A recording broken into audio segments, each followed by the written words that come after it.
The internet as we know it today exists for one reason, and one reason only: to capture, exploit, and sell your attention.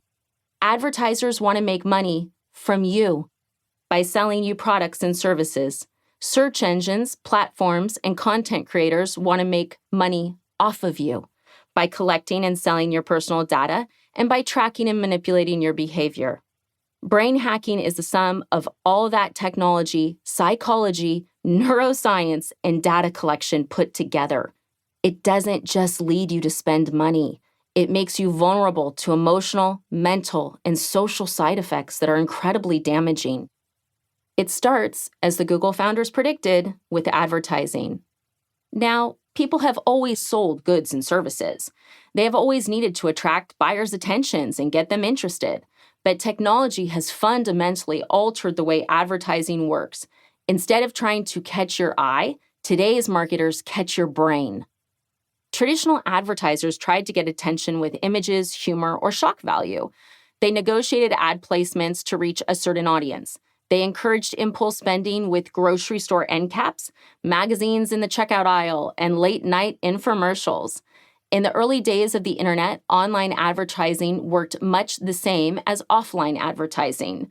Marketers used movement, imagery, and sound to try to grab your attention, like a sign spinner dancing on the side of the road, or one of those inflatable, wiggly-armed figures outside a used car dealership. This system had two huge problems. People hated the ads. They were a huge turnoff. This, of course, made search engines less useful and cut into their profits. Marketers could guess that people who were reading a particular website would be interested in related topics, but they couldn't know for sure. They basically had to hold their breath and hope anyone noticed their ads. The solution they came up with was what we now know as pay-per-click advertising, PPC. Instead of paying for the equivalent of a billboard sitting on the side of the road, the advertiser would only pay when a user clicked on their ad.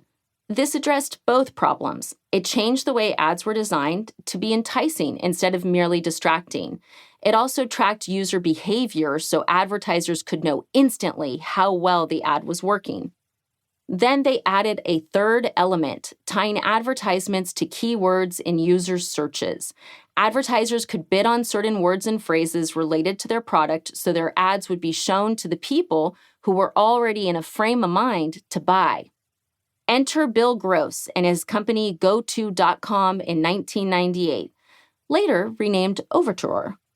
Overture put it all together, combining keyword-driven search results with PPC ads. This approach was so successful that Yahoo bought Overture for $1.63 billion in 2003.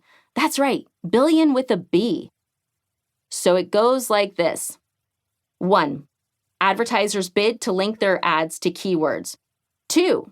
Search engines serve up the ads to users who search for those terms. 3.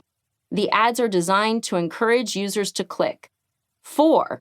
Then the advertiser pays for each click they get. Remember that sequence. Remember the billions. They matter. The price of attention.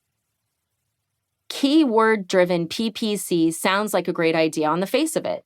Advertisers waste less money. Ads don't need to be distracting and annoying because they're advertising something the user was looking for anyway. Users don't have to bother with a bunch of irritating ads they don't care about. Win, win, win, right?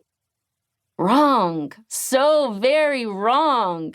To make PPC work, software developers had to invent a whole new technology, a search algorithm that could track bids, searches, and clicks and use that information to change the search results and the ads they served on the fly. This shift in technology changed the whole economic foundation of the internet. Eventually, it changed the economics of every kind of media. Suddenly, the internet created a completely new commodity out of thin air, user engagement.